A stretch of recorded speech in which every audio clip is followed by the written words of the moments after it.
నమస్తే, welcome to Telugu రాజ్యం. నేను మీ వెంకట గణవరపు. ప్రస్తుతం ఆంధ్రప్రదేశ్ రాజకీయాలకు సంబంధించి నేతలు మాట్లాడే మాటలు చర్చనీయాంశంగా మారుతున్నాయి, చర్చలకు దారితీస్తున్నాయి.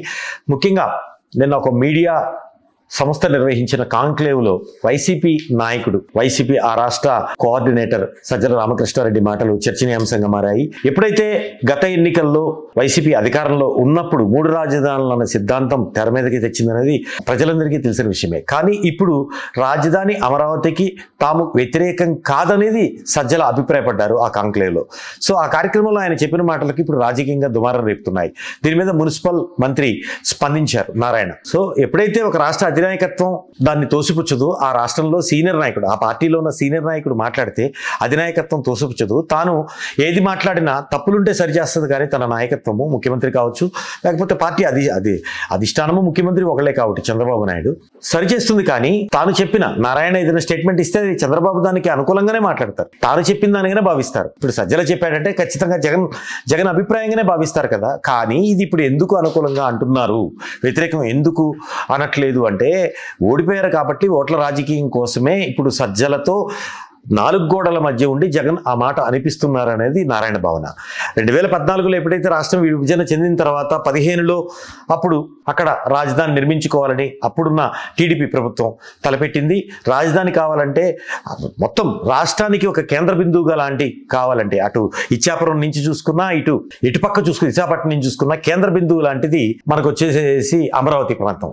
అంటే నీటి వనరులు ఉన్న ప్రదేశము, ఎక్కడ నలుమూలల ఏ మారుమూల జిల్లాల నుంచి రావాలన్నా కూడా అది భౌగోళికంగా అనుకూలంగా ఉంటుంది అన్ని విధాలుగా. అయితే అప్పుడు అమరావతిని నిర్ణయం తీసుకొని ప్రతిపాదనలు పంపి ప్రభుత్వం, కేంద్ర ప్రభుత్వం అనుమతితో అక్కడ అమరావతిని నిర్మింపజేసుకోవాలని ల్యాండ్ పూలింగ్ విధానంలో భూ సేకరణ కాకుండా భూ సమీకరణ చేశారు. సేకరణ అంటే వాళ్ళకి ఇష్టం ఉన్నా లేకపోయినా ఖచ్చితంగా ప్రభుత్వం కోరినప్పుడు ఎవరైనా భూములైనా, స్థలాలైనా, పొలాలైనా ఏదైనా ఇచ్చి తీరాల్సిందే. అలా కాకుండా భూ సమీకరణ ద్వారా అంటే వాళ్ళు దాంట్లో భాగమయ్యారు.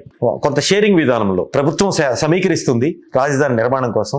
ఆ భూములు ఇచ్చిన రైతులకు వాళ్ళకి కొంత ఎకరానికి ఇంత, కమర్షియల్ స్పేస్ ఇంత, డొమెస్టిక్ ప్లేస్ ఇంత అనేది అప్పుడు ఏర్పాటు చేసి ఆ గణాంకాల ప్రకారం వాళ్ళకి ఆ పద్ధతిలో ల్యాండ్ పూలింగ్ విధానంలో రైతులు 33,500 ఎకరాలు ఇచ్చారు దాదాపు.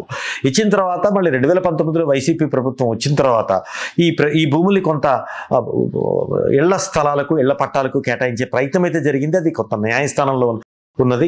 సో ఆ తర్వాత మళ్ళీ 2024లో టీడీపీ ప్రభుత్వం వచ్చింది.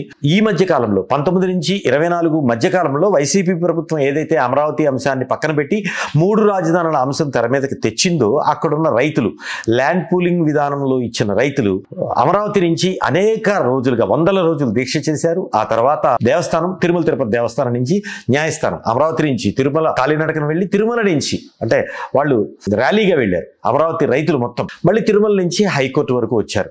అంటే అన్ని పోరాటాలు చేశారు. ఆ పోరాటాల్లో మహిళలు సైతం లాఠీచార్జి గురయ్యారు, అనేక ఆందోళనలు జరిగాయి. అయినా ప్రభుత్వం 3 రాజధానుల అంశం మీదనే ప్రభుత్వం చివరి వరకు ఉంది. కానీ ఈ 2024 ప్రభుత్వం టీడీపీ వచ్చిన తర్వాత వైసీపీ 11 సీట్లకే పరిమితమైంది. ఆ తర్వాత వాళ్ళ తీరు మార్చుకుందా? ఒకవేళ మార్చుకుంటే అమరావతి రైతులు ఆ territory, CRDA capital regional development authority కావచ్చు, ఇక్కడ కృష్ణా గుంటూరు జిల్లాలు కావచ్చు, ఏదైతే అమరావతికి అనుకూలంగా ఉన్న జిల్లాలు ఇప్పుడు వైసీపీ తీసుకున్న స్టాండ్తో వాళ్ళు ప్రజలు ఎంతవరకు విశ్వసించే అవకాశం ఉంటుంది? రాజకీయంగా వైసీపీకి ఇది ఎంతవరకు లబ్ధి చేకూరుతుంది? ప్రజలు విశ్వసించరు అని ఒక నారాయణ కావచ్చు, తెలుగుదేశం నాయకులు కాబట్టి చెప్తున్న పరిస్థితి. మరి ఆ రోజు 3 రాజధానుల అంశం తెరకి ఎత్తుకున్న వైసీపీ ఈ రోజు అమరావతికి వ్యతిరేకం కాదు అనే విధానం ఎంతవరకు కరెక్ట్? ఏం జరుగుతుందనేది వేచి చూడాలి. వైసీపీ ఇదే స్టాండ్ మీద ఉంటుందా?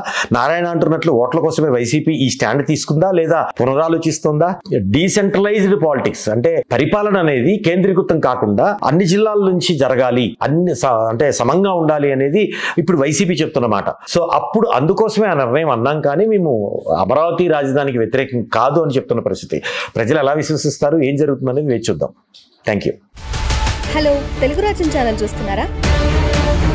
సామాజిక, రాజకీయ, జీవన చిత్రణే తెలుగు రాజ్యం. అతిశయోక్తులు, అసత్యాలు ఉండవు. రాజకీయ కోణం కాదు, ప్రజా కోణమే కొలబద్ద. తెలుగు రాజ్యం వీక్షణ మీ ఉత్తమ అభిరుచికి నిదర్శనం.